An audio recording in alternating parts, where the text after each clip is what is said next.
This is Arnika and welcome to study with NV sir. हम लोग कक्षा 12 का फिजिक्स पढ़ रहे हैं, जिसमें से पहले चैप्टर में हम लोगों ने बेसिक इंट्रोडक्शन को देख लिया था।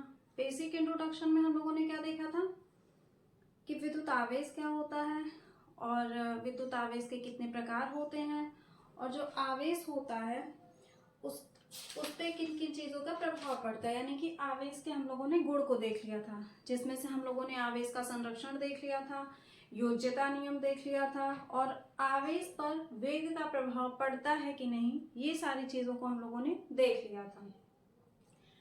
हम जो पिछले क्लास में चर्चा किए थे कि हम लोगों को नेक्स्ट क्लास में क्या पढ़ना है, कूलाम का नियम पढ़ना है। तो अगर जिसने भी पहले बेसिक इंट्रोडक्शन को नहीं देखा, नहीं भी देखेगा तो काम चल जाएगा, लेकिन एक जैसे क्रम होता है ना, तो उसके लिए आप लोगों को क्या पहले वो वाला वीडियो देखना पड़ेगा। तो आज हम लोगों को क्या पढ़ना है, कूलाम का नियम। थोड़ा सा हम लोग चर्चा किए थे कि कूलाम का नियम होता क्या है, लेकिन आज हम लोग इस पे क्या करेंगे, डिटेल चर्चा करेंगे। तो कूलाम का नियम क्या होता है। कूलाम का नियम आप लोग सभी परिचित होंगे। कूलाम के नियम से आप लोग पहले से भी पढ़ते आ रहे हैं, भाई क्लास 10 से पढ़ते आ रहे हैं कि कूलाम का नियम होता क्या है। तो मान लीजिए कि कूलाम के नियम में हम लोग क्या करते हैं, दो आवेशों को ले लेते हैं। जैसे मान लीजिए एक आवेश है Q1 और एक है Q2। हमने बताया था कि आवेश को जो मतलब आवेश को प्रदर्शित करने के लिए जो चिन्ह होता है वो क्या होता है, Q ही होता है। तो अगर दो को लेना है तो दोनों को Q तो मान नहीं सकते, इसलिए एक को Q1 और एक को Q2 मान लेते हैं। इन दोनों को पास पास नहीं रखना है, एक दूसरे से कुछ दूरी पे रखना है। भाई एक पास तो नहीं रखेंगे, क्योंकि हमको क्या करना है, प्रभाव का अध्ययन करना है। तो इसीलिए क्या करेंगे, एक दूसरे से कुछ दूरी पे रखते हैं। अब मान लीजिए इनके बीच की जो दूरी है वो क्या है, R है। यानी कि दो आवेशों को एक दूसरे से R दूरी पे रखने पर क्या होता है, इनके बीच एक बल कार्य करने लगता है। किनके बीच, इन आवेशों के बीच। यदि दो आवेशों को एक दूसरे से कुछ दूरी पर रखें तो उनके बीच क्या होता है, एक बल कार्य करने लगता है।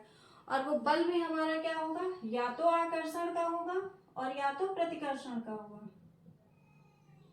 या तो वो बल हमारा आकर्षण का होगा और या तो कैसा होगा, प्रतिकर्षण का होगा। यानी कि इन दोनों आवेशों के बीच जो कार्य करने वाला बल होता है वो या तो आकर्षण का होगा और या तो प्रतिकर्षण का। आकर्षण या प्रतिकर्षण का क्यों होता है, क्योंकि वो तो डिपेंड करेगा ना कि ये दोनों आवेश कैसे हैं, सजातीय हैं कि विजातीय हैं। क्योंकि हमने पहले भी बता दिया है कि सजातीय आवेशों के मध्य क्या होता है, प्रतिकर्षण का बल कार्य करता है, जबकि विजातीय आवेशों के मध्य क्या होता है, आकर्षण का बल होता है। तो इसीलिए इन दोनों के मध्य या तो आकर्षण का बल होगा या तो प्रतिकर्षण का, क्योंकि वो डिपेंड करेगा कि ये आवेशों की प्रकृति कैसी है, सजातीय है कि विजातीय है। ठीक है, तो यही हमारा क्या कहलाता है, कूलाम का नियम। यानी कि अब कूलाम के नियम का हम लोग क्या करते हैं, जो मतलब लिखने का एक तरीका होता है एग्जाम में सिस्टमेटिक, उसको देखते हैं। कूलाम के नियम के अनुसार, यानी कि कूलाम का नियम कहता क्या है, यदि दो आवेशों को एक दूसरे से कुछ दूरी पे रखा जाए तो उन दोनों आवेशों के मध्य एक बल उन दोनों आवेशों के मध्य आकर्षण या प्रतिकर्षण का बल कार्य करने लगता है। यही क्या कहलाता है, हमारा कूलाम का नियम कहलाता है। ठीक है, तो कूलाम के नियम में हम लोग क्या लिखेंगे, पहले देख लेते हैं। और ये जो हमारा बल होता है वो क्या होता है, इन दोनों आवेशों के गुणनफल के, पहला आवेश क्या है Q1 और गुणनफल यानी कि गुणा, और दूसरा आवेश क्या है Q2। इन दोनों आवेशों के गुणनफल के क्या होता है, अनुक्रमानुपाती होता है, तथा इनके बीच की दूरी, दूरी कितनी है, R है, बीच की दूरी के वर्ग के क्या होता है, व्युत्क्रमानुपाती होता है। अब व्युत्क्रमानुपाती होने का मतलब अगर दूरी बढ़ेगी तो बल घटेगा, बल बढ़ेगा तो दूरी घटेगी। ठीक है, यानी दोनों एक दूसरे के क्या होते हैं, अपोजिट होते हैं। एक बढ़ेगा तो दूसरा घटेगा, और यहाँ पे समानुपाती होने का मतलब एक बढ़ेगा तो दूसरा भी बढ़ेगा। ठीक है, इसको हम लोग समीकरण 1 बना लेते हैं और इसको समीकरण नंबर 2 बना लेते हैं। ठीक है, ये हमारा कहाँ से आया, कूलाम के नियम से आया। कूलाम का नियम क्या कहता है, दो आवेशों को एक दूसरे से कुछ दूरी पर रखने पर उनके मध्य आकर्षण या प्रतिकर्षण का बल कार्य करने लगता है, जिससे क्या होता है, वो जो बल होता है वो उन दोनों आवेशों के गुणनफल के क्या होता है, अनुक्रमानुपाती होता है, तथा उनके बीच की दूरी, उनके मतलब आवेशों के बीच की दूरी, उनके बीच की दूरी के वर्ग के क्या होता है, व्युत्क्रमानुपाती होता है। तो हम लोग क्या करते हैं, डेफिनेशन भी लिख लेते हैं। ठीक है, आप लोग यहाँ पे डेफिनेशन को लिख लेंगे। अब यहाँ पे अगर इन दोनों समीकरणों को हम लोग मिला देते हैं, यानी कि समीकरण 1 और समीकरण 2 से, तो क्या निकल के आता है, F समानुपाते Q1 Q2। ये क्या हो गया, अनुक्रमानुपाती हो गया, जबकि व्युत्क्रमानुपाती होता है किसके, आर स्क्वायर के, यानी कि F जो होगा वो proportional to Q1 Q2 upon r square हो जाएगा। समीकरण 1 और समीकरण 2 से मिलके हम लोगों ने ये एक नया फॉर्मूला बनाया।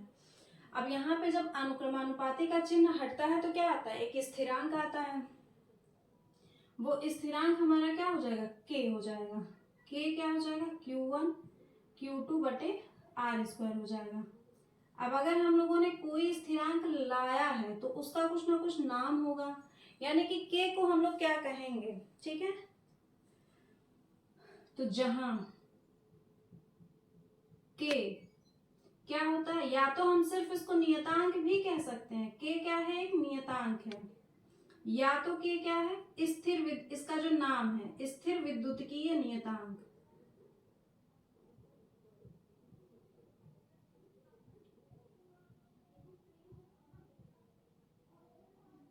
k क्या है, स्थिर विद्युतीय नियतांक है, ठीक है। F बराबर क्या हो गया, k Q1 Q2 बटे क्या हो गया, आर स्क्वायर हो गया, ठीक है।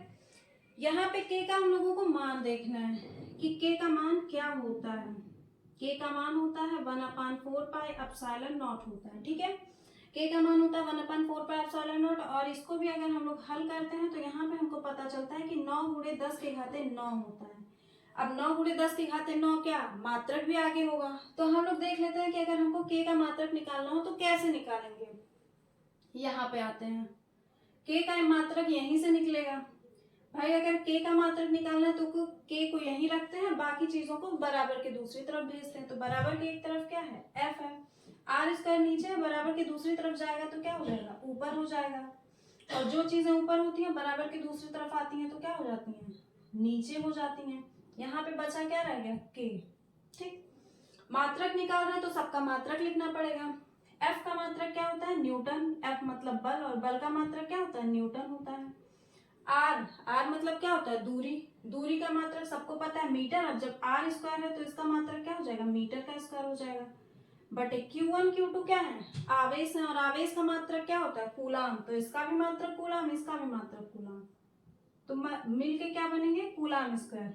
ये बना क्या, k, यानी कि अगर हमको k का मात्रक यहाँ पे लिखना हो, 9 गुणे 10 के घाते 9, ये क्या है, k का मान है।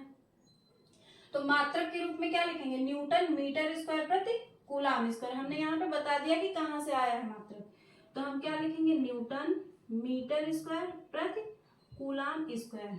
ये क्या हो गया, k का मात्रक हो गया, और k का मान ये भी होता है और ये भी होता है, यानी कि 1/4 पाई एप्सिलॉन नॉट होता है, जो किसके बराबर होता है, 9 गुणे 10 के घाते 9 न्यूटन मीटर स्क्वायर प्रति कूलाम स्क्वायर के बराबर होता है, ठीक है। यहां तक समझ में आया। ये जो मान होता है ये होता किसके लिए है, निर्वात के लिए, ठीक है। यानी कि जो हमारा माध्यम होगा वो कैसा होगा, निर्वात होगा। तो निर्वात के लिए जो k का मान होता है वो 1/4 पाई एप्सिलॉन नॉट होता है, जो कि किसके बराबर होता है, 9 गुणे 10 के घाते 9 न्यूटन मीटर स्क्वायर प्रति कूलाम स्क्वायर के, ठीक है। तो अब जब k का हमको मान पता चल गया तो हम लोग इस समीकरण में क्या कर सकते हैं, k का मान रख सकते हैं। अब k का अगर मान रखेंगे तो क्या हो जाएगा, यहाँ पे f बराबर k का मान हम लोग क्या रखेंगे, 1/4 पाई एप्सिलॉन नॉट रखेंगे, इनटू है क्या, Q1 Q2 बटे आर स्क्वायर। तो Q1 Q2 बटे क्या है, आर स्क्वायर। एक फॉर्मूला हमारा ये भी निकल के आ गया क्या, कि F बराबर 1/4 pi epsilon naught Q1 Q2 upon r square. या तो यहाँ पे 1/4 पाई एप्सिलॉन नॉट का मान रख सकते हैं, जो कि क्या हो जाएगा, F बराबर 9 गुणे 10 के घाते 9 लिख सकते हैं, और Q1 Q2 बटे क्या लिखेंगे, आर स्क्वायर लिखेंगे, ठीक है। ये भी हो सकता है, बल का हमारे एक और फॉर्मूला ये भी हो सकता है कि 9 गुणे 10 के घाते 9 Q1 Q2 बटे क्या हो जाएगा, आर स्क्वायर हो जाएगा, ठीक है। उसके बाद में हम लोग क्या देखेंगे, यहाँ पे एप्सिलॉन नॉट होता क्या है। अगर हम हर जगह एप्सिलॉन नॉट लिख रहे हैं तो एप्सिलॉन नॉट क्या होता है, निर्वात की विद्युतशीलता, भाई के का जो मान है वो निर्वात के लिए ही तो है, तो जो एप्सिलॉन नॉट होता है ये क्या है, निर्वात की विद्युतशीलता।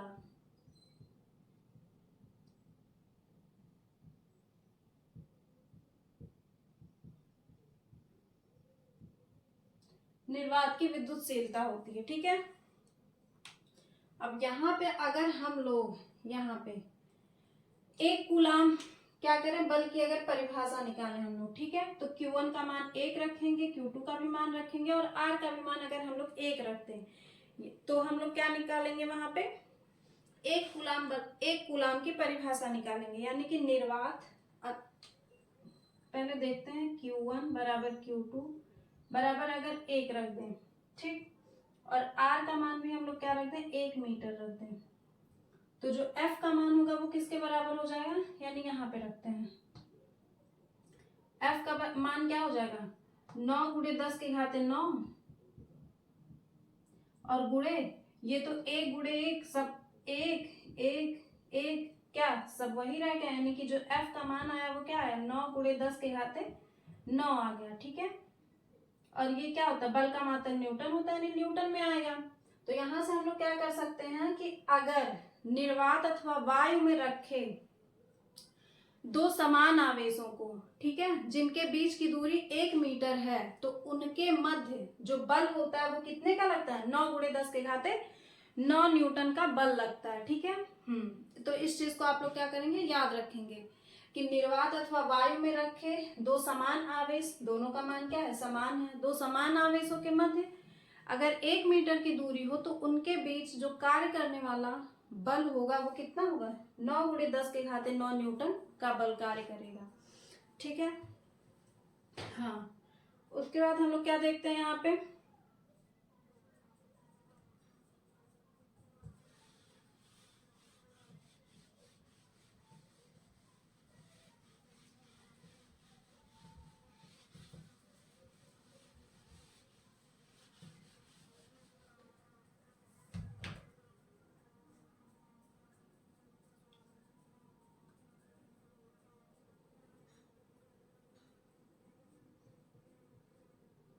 वन अपान 4πε0 का मान हम लोगों ने कितना बताया, 9 गुणे 10 के घाते 9 होता है, ठीक है। यहाँ से अगर हम लोगों को ε0 का मान निकालना हो तो क्या करेंगे, इसको पलटेंगे, यानी कि अगर इसको हम लोग लिखें 4πε0 तो अगर इधर की चीजें पलटती हैं तो इधर की भी चीजें पलटेंगी। इसके नीचे क्या है, जब कुछ नहीं होता है तो 1 होता है, तो जब पलटेंगे तो क्या हो जाएगा, 1/9 गुणे 10 के घाते 9 हो जाएगा, ठीक है। हमको सिर्फ ε0 का मान निकालना है, तो इसको यहीं पे रखेंगे, 4π को उधर लेके जाएंगे तो 1/4π हो जाएगा और इंटू क्या हो जाएगा, 9 गुणे 10 के घाते 9 हो जाएगा, ठीक। जब इसको सॉल्व करते पाई का मान रखेंगे 3.14 और बाकी जब सबको कैलकुलेशन को सॉल्व करेंगे तो जो ε0 का मान निकल के आता है वो क्या आता है, 8.854 इंटू 10 टू पावर क्या आता है, -12 आता है। अब इसके लिए भी हमको क्या आगे मात्रक लिखना पड़ेगा।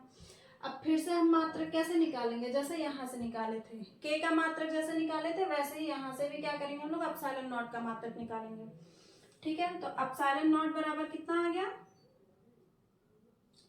8.854 इंटू 10 टू पावर -12। अब 12 तो लिख दिए, लेकिन उसके आगे हम लोग मात्रक में क्या लिखेंगे,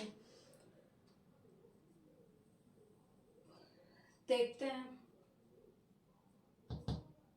यहाँ पे F बराबर क्या होता है, 1/4π ε0 इंटू Q1 Q2 बटे क्या होता है, R²। किसका मात्रक निकालना है, ε0 का, तो इसको क्या करेंगे, यहाँ भेजेंगे और यहाँ पे क्या बचा, 1/4π बचा है, F ऊपर है, इसको यहाँ लेके आना पड़ेगा तो नीचे हो जाएगा, ठीक है। और इंटू क्या बचा है, Q1 Q2 बटे R²। 4π तो होता है स्थिरांक, तो इसका कोई मात्रक नहीं होगा। अब आते हैं, 4π तो ऐसे ही खत्म हो गया। अब 1 न्यूटन, बल का मात्रक क्या होता है, न्यूटन होता है। Q1 Q2 क्या हो जाएगा, कूलाम स्क्वायर बटे अभी हमने बताया क्या हो जाएगा, मीटर स्क्वायर, यानी कि जो ε0 का मात्रक निकल के आया वो क्या आया, कूलाम स्क्वायर। भाई 1 में गुणा करेंगे तो वही रहेगा, कूलाम स्क्वायर बटे newton metre square. Coulomb square प्रति, बटे को क्या लिखते हैं प्रति, न्यूटन मीटर स्क्वायर। ये क्या निकल गया एप्सिलॉन नॉट का मात्रक। तो यहाँ पे हम लोग लिख देंगे कूलाम स्क्वायर प्रति न्यूटन मीटर स्क्वायर। ठीक, ऐसे हम लोग क्या करते हैं मात्रक निकालते हैं। अब उसके बाद हमको एप्सिलॉन नॉट का क्या पता चल गया, मात्रक पता चल गया। तो अगर हमको मात्रक पता चल गया तो हम लोग क्या करते हैं, बीमीय सूत्र भी तो निकाल सकते हैं भाई हमको बीमा निकालने तो आना ही चाहिए क्योंकि हम लोग कक्षा 12 में पढ़ रहे हैं। तो यहाँ से हम लोग क्या कर सकते हैं, बीमीय सूत्र भी निकाल सकते हैं। कैसे, यहाँ पे आएंगे, क्या लिखते हैं एप्सिलॉन नॉट की बीमा,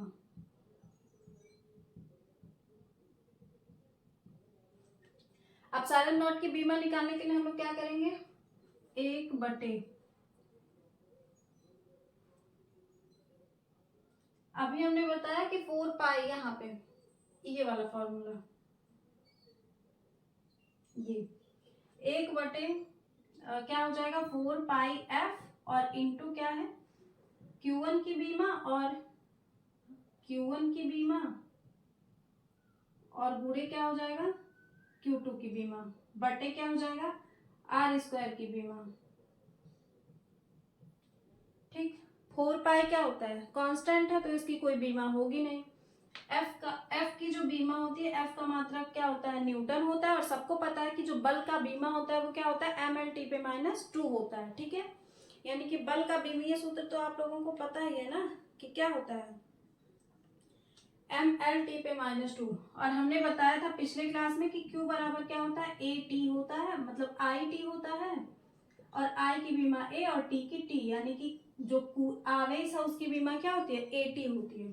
तो यहाँ पे Q1 के लिए हम लोग क्या लिखेंगे AT, Q2 के लिए क्या लिखेंगे AT बटे बल की बीमा, ये तो कांस्टेंट है खत्म हो गया, F की बीमा क्या हो जाएगी ml/t पे -2, अभी हमने बताया। बल की बीमा आप लोगों को याद होनी चाहिए, ऑब्जेक्टिव में 1 नंबर में आता है तो आप लोग याद कर डालिए।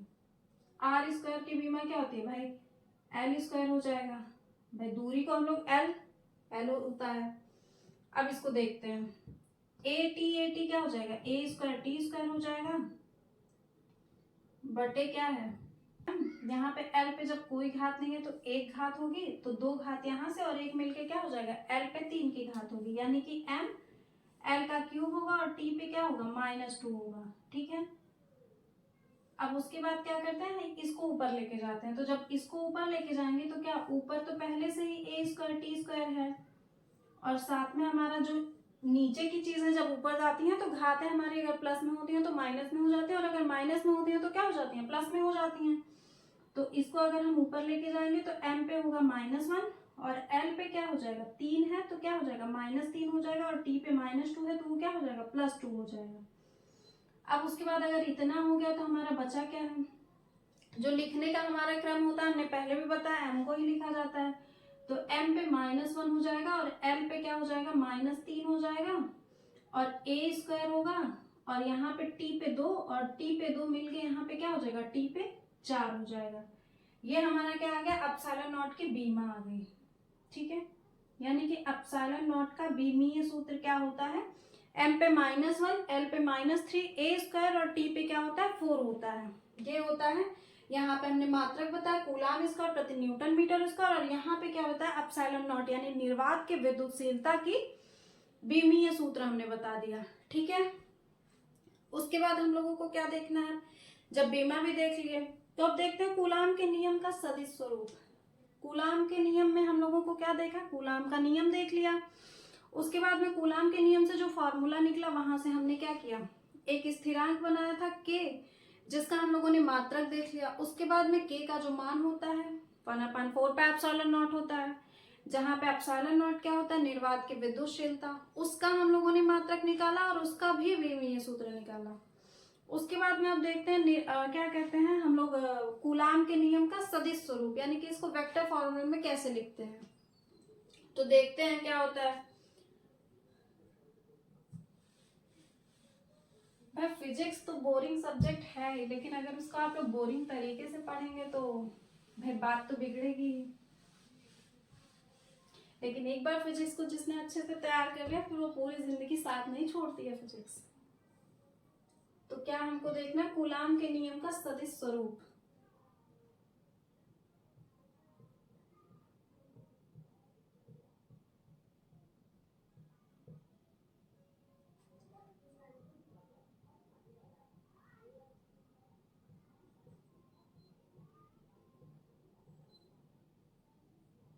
सदिश स्वरूप, सदिश स्वरूप से क्वेश्चन हमारा जो लॉन्ग टर्म वाले क्वेश्चन है वो नहीं आते, यहाँ पे 1 नंबर के क्वेश्चन आते हैं। ठीक है, तो क्या करते हैं, मतलब आप लोगों को नहीं पता लेकिन हमको पता है, तो आप लोग क्या कर सकते हैं, हमारा भरोसा कर सकते हैं कि यहाँ से लॉन्ग टर्म के क्वेश्चन नहीं आते, 1 नंबर के ही क्वेश्चन आते हैं या फिर ऑब्जेक्टिव में आते हैं। ठीक है, तो पहले हम लोग सदिश स्वरूप देखने के लिए क्या करते हैं, ये हमारा होगा एक्स अक्ष, और ये क्या होता है, ये एक्स अक्ष हो गया, और ये क्या होता है, वाई अक्ष।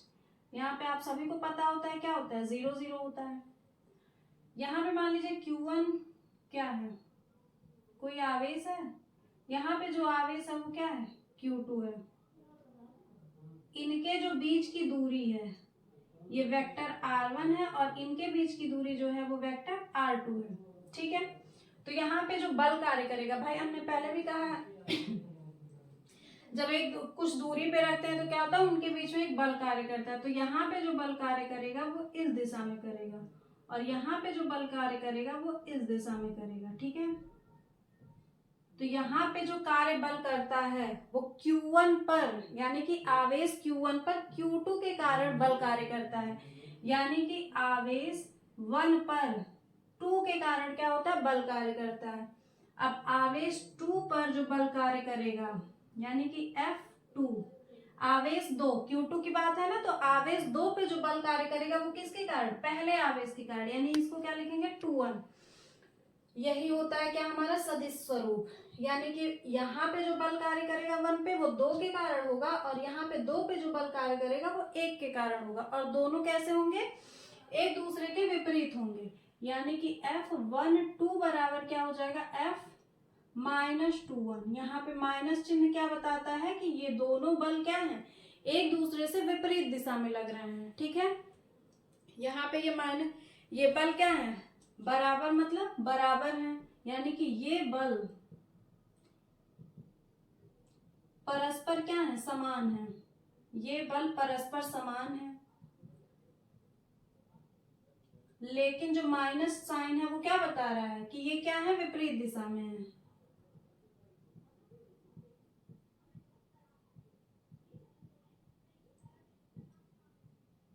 किंतु विपरीत दिशा में है। तो यही हमारा क्या रहता है, ऑब्जेक्टिव में रहता है कि जो कूलाम के नियम पे जो बल होते हैं सदिश वेक्टर में वो क्या होते हैं, एक दूसरे के विपरीत होते हैं, लेकिन वो क्या होते हैं, बराबर होते हैं, एक दूसरे से बराबर होते हैं लेकिन विपरीत दिशा में होते हैं। F12 बराबर क्या होता है, F-12 होता है। ठीक है, इसको अगर हम लोग क्या देखते हैं और देख लेते हैं, यहाँ पे F के सदिश वेक्टर का अगर हम लोग मान निकालें, यानी कि F के सदिश वेक्टर का अगर मान निकालें तो K Q1 Q2 बटे R क्यू, और यहाँ पे क्या हो जाता है, वेक्टर R हो जाता है। ये भी एक फॉर्मूला निकल के आता है अगर हम लोग F के सदिश वेक्टर का मान निकालें। या इसको एक तरीके से और लिख सकते हैं कि F का जो सदिश वेक्टर होता है वो K Q1 Q2 बटे क्या होता है, R स्क्वायर। अगर यहाँ R स्क्वायर है तो यहाँ पे क्या हो जाएगा, R कैप हो जाएगा। अब R कैप अगर हो गया है तो यहाँ पे R स्क्वायर क्यों हो गया, और यहाँ पे R वेक्टर है तो यहाँ R क्यूब क्यों हो गया है। तो हम लोग बताएंगे कि R कैप जो होता है इसको हम लोग क्या कहते हैं, एकांक सदिश।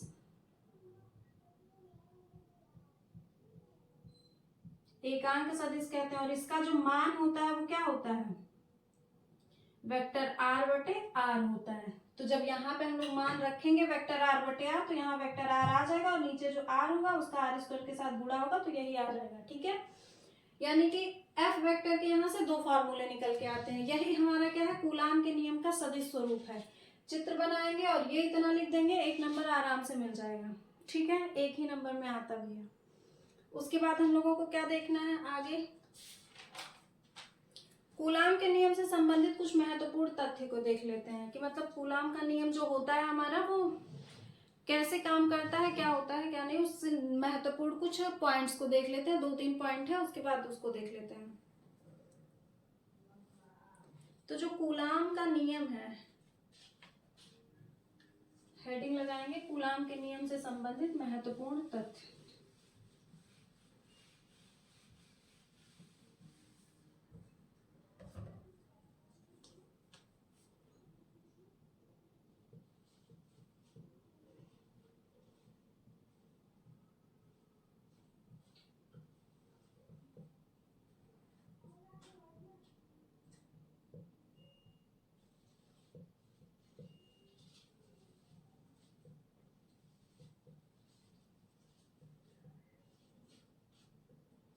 इसमें से जो पहला पॉइंट हमारा कहता है, पहला पॉइंट क्या कहता है कि यह नाभिकीय दूरी के लिए लागू नहीं होता, यानी कि जो कूलाम का नियम है वो नाभिकीय दूरी के लिए लागू नहीं होता है। समझाते हैं।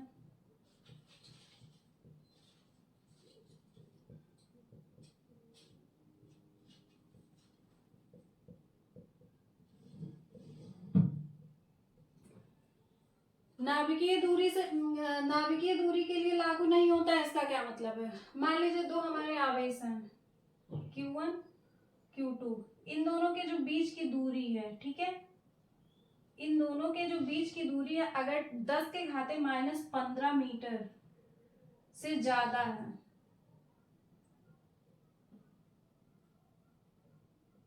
तो कूलाम का नियम वहां पे क्या होगा? लागू होगा। और अगर यह दूरी, यानी कि अगर दो आवेशों के बीच की दूरी 10 के घाते -15 मीटर से क्या है? कम है,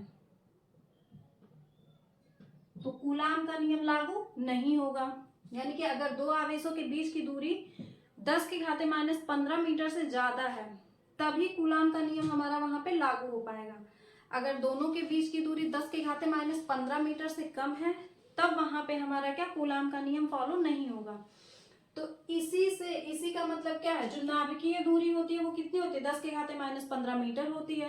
तो इसीलिए नाभिकीय दूरी के लिए हमारा कूलाम का नियम लागू नहीं होता है। ठीक है, क्यों? क्योंकि नाभिक के बीच की जो दूरी होती है वो 10 के घाते -15 मीटर से क्या होती है? कम होती है। ठीक, उसके बाद नेक्स्ट पॉइंट इसमें क्या कहता है कि यह केवल बिंदु आवेश के लिए लागू होता है। यह मतलब कूलाम का नियम।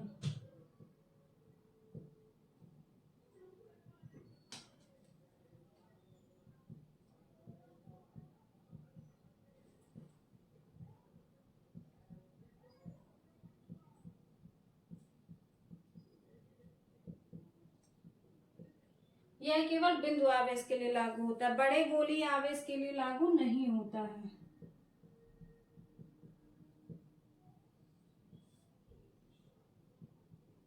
अब बिंदु आवेश कहने का मतलब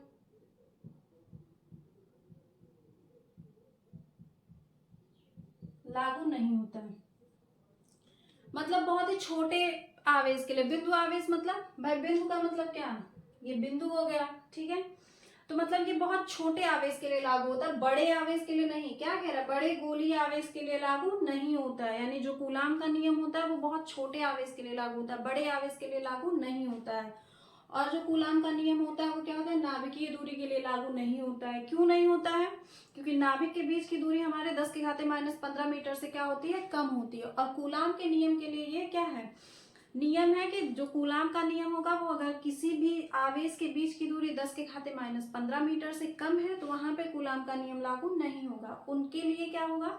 होना चाहिए दोनों के बीच की दूरी 10 के घाते -15 मीटर से क्या होनी चाहिए? ज्यादा होनी चाहिए। ये कूलाम के नियम से संबंधित क्या थे? कुछ तथ्य थे। उसके बाद हम लोगों को क्या देखना है? कूलाम के नियम का गुरुत्वाकर्षण बल से क्या करेंगे? तुलना करेंगे, लेकिन आज नहीं, कल करेंगे। ठीक है, तो हम लोग क्या करेंगे? अब नेक्स्ट क्लास में गुरुत्वाकर्षण नियम से क्या करेंगे? कूलाम के नियम का क्या करेंगे? तुलना करेंगे। देखते हैं यहाँ पे और वहां पे दोनों के बीच में क्या डिफरेंसेस आते हैं। तो तब तक के लिए हम लोग क्या करेंगे? उसके लिए अब मुलाकात होगी हमारी नेक्स्ट क्लास में। आप लोग कूलाम के नियम को उम्मीद करते हैं क्या करेंगे? रिवाइज किए रहेंगे तब तक। तो आज के लिए बस इतना ही, बाकी की चीजें हम लोग देखते हैं नेक्स्ट क्लास में। Thank you.